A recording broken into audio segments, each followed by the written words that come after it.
Shalom Bapak Ibu Saudara yang dikasihi Tuhan. Seri pengajaran hari ini Selasa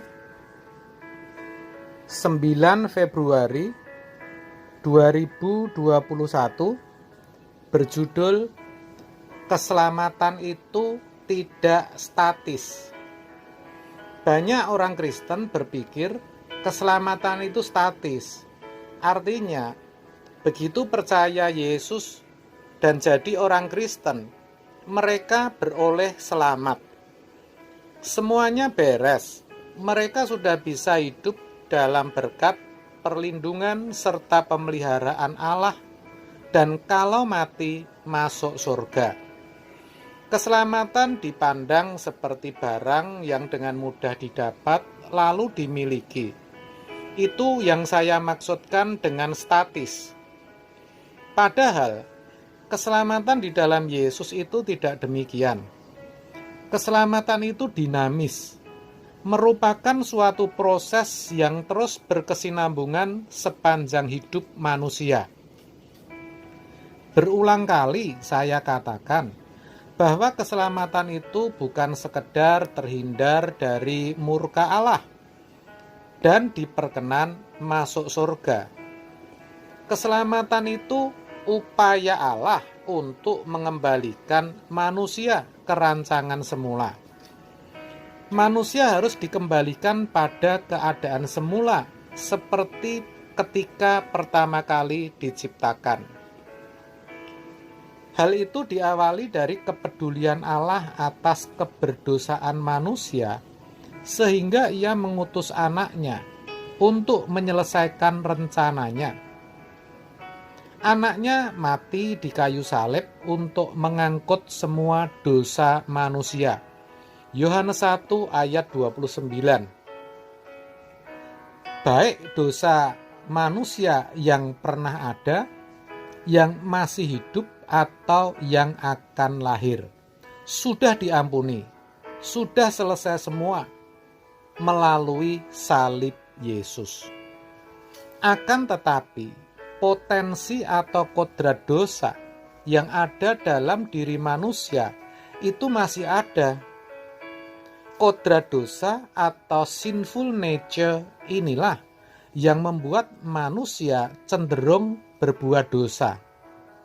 Gampangnya, masih ada karakter jelek atau manusia lama dalam diri manusia yang selalu menuntut untuk dipuaskan. Dan itu sebenarnya adalah dosa warisan dari Adam. Roma pasal yang ke-5. Kodrat dosa ini tidak bisa diselesaikan oleh Tuhan. Ini wilayah dan tanggung jawab manusia. Maka manusia harus bertanggung jawab menyelesaikannya. Hal itu jelas dikatakan dalam Efesus 4 ayat 22. Demikian bunyinya, yaitu bahwa kamu berhubung dengan kehidupan kamu yang dahulu harus menanggalkan manusia lama yang menemui kebinasaannya oleh nafsunya yang menyesatkan. Dikatakan dengan jelas bahwa kamu, bukan orang lain, bukan juga Tuhan, tetapi masing-masing kita, orang yang sudah mendapatkan penebusan melalui darah Yesus, yang harus menanggalkan manusia lama itu, yang harus mematikan kodrat dosa itu. Dan kalau kodrat dosa ini belum kita selesaikan, lalu kita meninggal, maka kita tidak akan selamat. Jelas dikatakan tadi, manusia lama yang menemui kebinasaannya oleh nafsunya yang menyesatkan. Jadi, bagaimana mungkin orang sudah bisa dikatakan selamat kalau manusia lamanya belum ditanggalkan? Menanggalkan manusia lama atau mematikan kodrat dosa itu sebenarnya merupakan respon kita dalam menanggapi karya salib. Hal itu tidak mudah dilakukan.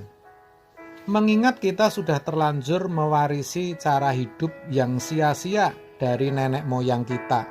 1 Petrus 1 ayat 18. Maka harus ada perjuangan. Perjuangan ini tidak akan selesai dalam 1-2 hari, melainkan harus terus kita lakukan sepanjang hidup kita. Kenapa saya katakan seperti itu?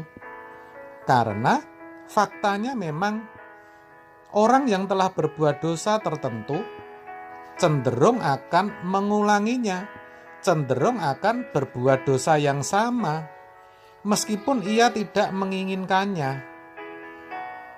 Terkait hal ini, Paulus sendiri mengakui, bahkan sampai ia berkata di Roma 7 ayat 19, demikian, sebab bukan apa yang aku kehendaki, yaitu yang baik, yang aku perbuat. Melainkan apa yang tidak aku kehendaki, yaitu yang jahat, yang aku perbuat. Ini orang sekali berPaulus, saudara, apalagi kita.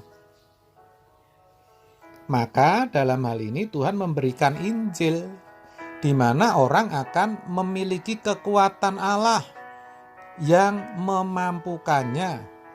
Allah juga menggarap melalui peristiwa atau kejadian hidup yang kita alami. Dengan tuntunan Roh Kudus dan kesediaan diri untuk rela hidup dipimpin oleh Roh, maka kita akan mengalami perubahan kodrat. Kodrat dosa atau karakter lama kita semakin terkikis, dan karakter atau kodrat ilahi kita mulai tampak. Tapi ingat, tidak berhenti di situ.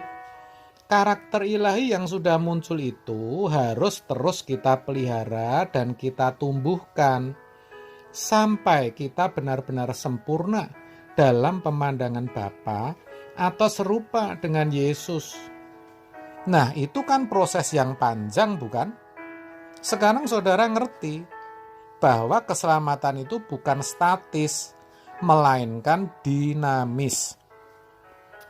Sayang sekali, saudara, kebanyakan orang Kristen tidak memahami hal ini dengan baik. Maka hidup mereka jadi pasif. Mereka tidak lagi mau memikirkan tentang nasib kekalnya. Tidak mau berjuang untuk semakin serupa dengan Yesus. Mereka tidak lagi mau bertumbuh imannya. Hal itu tampak ketika diajak bicara tentang keselamatan. Ada rasa enggan atau tidak suka karena merasa sudah tahu dan sudah memperoleh keselamatan. Tanpa sadar, sebenarnya orang seperti ini sedang membiarkan diri mereka berjalan menuju kebinasaan.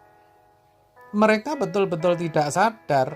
Mereka baru mulai sadar ketika mereka ada di ujung maut, di pembaringan terakhir. Biasanya, orang seperti ini mengalami ketakutan yang luar biasa. Baru sadar bahwa kekekalan itu dahsyat. Mereka mengalami ketakutan meskipun hal ini bisa saja tidak diucapkan. Mereka menyesal karena mereka telah menyia-nyiakan waktunya. Tapi percuma, tidak ada lagi yang bisa diupayakan. Inilah yang disebut titik tidak bisa balik atau point of no return. Sebab itu, melalui kebenaran ini kita semua boleh dicerahkan dan sadar bahwa keselamatan itu tidak semudah yang dipahami. Keselamatan itu butuh respon dan tanggung jawab dari kita sebagai orang yang hendak diselamatkan. Jadi, mari kita kerjakan dan selesaikan keselamatan kita masing-masing. Tuhan pasti menolong saudara. Amin. Tuhan Yesus memberkati.